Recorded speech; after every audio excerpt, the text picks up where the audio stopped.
who happens to be working in his office. Ladies and gentlemen, a champion for justice and immigration rights, please welcome Representative Luis Gutierrez.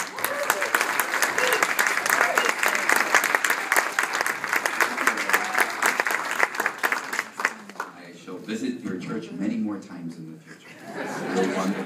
Thank you. Let's give him another round. Always a being, such a champion. Well, Susan Collins.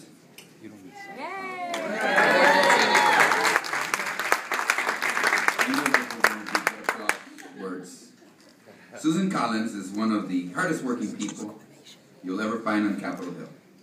And I'm honored to play a role in recognizing her tonight. It is literally as if you were awarding a Lifetime Achievement Award to my right hand. I just felt I had to be here. She's been on my staff for 11 years and serves as my legislative director. And frankly, when it comes to immigration, I could not do a lot of the things I do for which I get a lot of recognition without Susan Collins. She worked closely with me and with many of you gathered here in this room to push for comprehensive immigration reform in 2004 and 5 and 6 and 7 and 9. Those 1, 2, 3, 7, 800 pages. Somebody had to write that. That's Susan Collins. And we all know that in 2013, she will play a very special role in finally the approval of comprehensive immigration.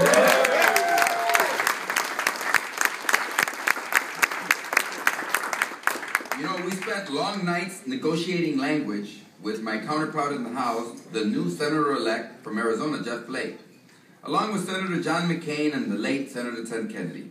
For every hour we spent in meetings and negotiations, Susan spent many hours drafting memos, working with others and participating in weekend conference calls to enable me to fight for justice for immigrants across this nation. She has helped me lead the fight for prosecutorial discretion. And everybody said, "What's that?" Remember? We said it means yes, he can. And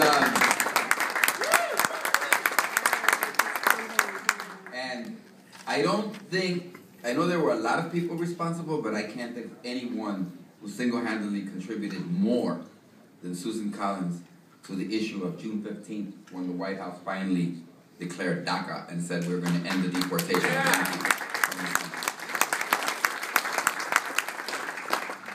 She went with me to the office each and every day and worked tirelessly.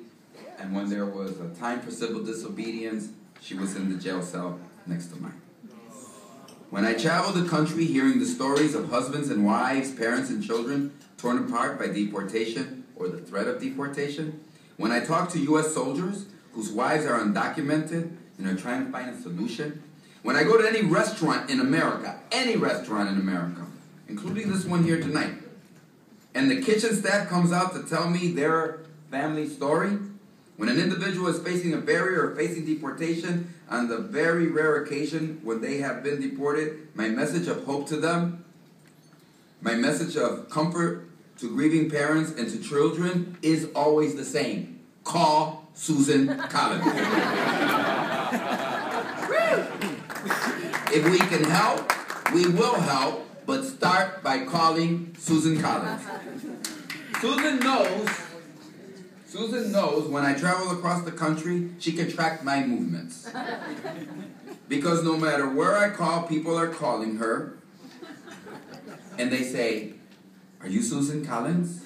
This is my immigration story and Congressman Gutierrez told me to tell you so you could help."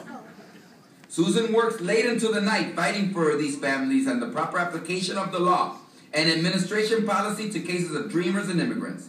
She has the photos and the notes of thanks posted in our office of countless families who she has helped from across the United States of America. We are not like a lot of other congressional offices that are somehow restrained by some geographical boundaries that some state legislature put together. Susan's boundary is everyone who needs help, whenever they need help.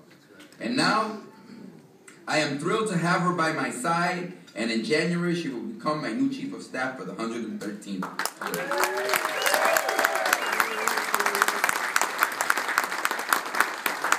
Susan and I are both eager to get to working, fixing our immigration system. You may not see her standing at the lectern in the well of the House of Representatives, but she is there.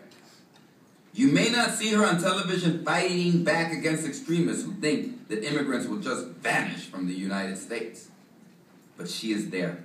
Her fingerprints are all over every speech I give and every ounce of energy I commit in introducing bills and in my everyday labors. And I can't think of anyone who better embodies Champions of the American Dream award than Susan.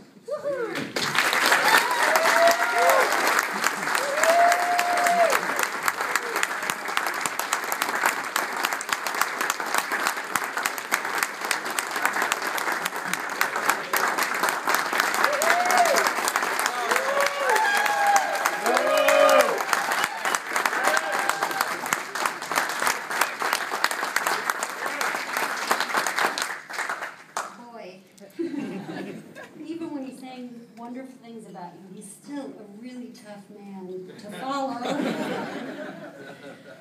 Congressman, you are the best mentor I could have ever had. You are my champion. You are our champion. Yes. You are the champion. You taught me so much and made me so proud to come to work every single day. It's a privilege to work with you and Janice and our amazing staff on such an important civil rights issue. I congratulate the National Immigration Forum for its 30 years of success.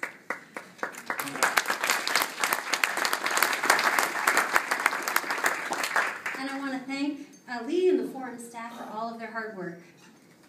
With very little thanks, they make me and others like me and other members of Congress better at what we do. I also want to congratulate my fellow honorees tonight. I'm humbled to be in your company. My family is here tonight. My mom Edith, my sister Christine. They're both here from the Northeast. Like so many immigrants, my mom is among the most hardworking mothers and most patriotic Americans you will ever meet. I also want to thank my husband Oscar and my daughter Sophia for their support. Like so many of you here in this room, and you know who you are, I owe a lot to my family for the sacrifices they make every day to allow me to devote myself to my work. Tonight, for me, is a family reunion, a coming home for the holidays with all my immigration friends. And it was because of families, immigrant families, that I got started in immigrant rights work 24 years ago. I worked with parents who left their home countries and everything they knew and risked their lives to come to the U.S. in pursuit of a better life for their children. There is no way you can get to know a family and witness the deportation of a spouse, of a parent, of a child, and not be devastated by the destruction left behind and not be motivated to do something about it. Such an injustice sticks its hooks in your heart and soul, and it just won't let you go. So as we celebrate our successes, and there have been some very important ones, like Deferred Action for Dreamers. Yeah. And we gear up for the legislative battle ahead. Let's not forget about the families and our moral obligation to continue to defend them from deportation. Because as Congressman Gutierrez says, once they are deported, we can never get them back. Thank you so much for the recognition today. It means so much to me that it comes from all of you, my immigration family.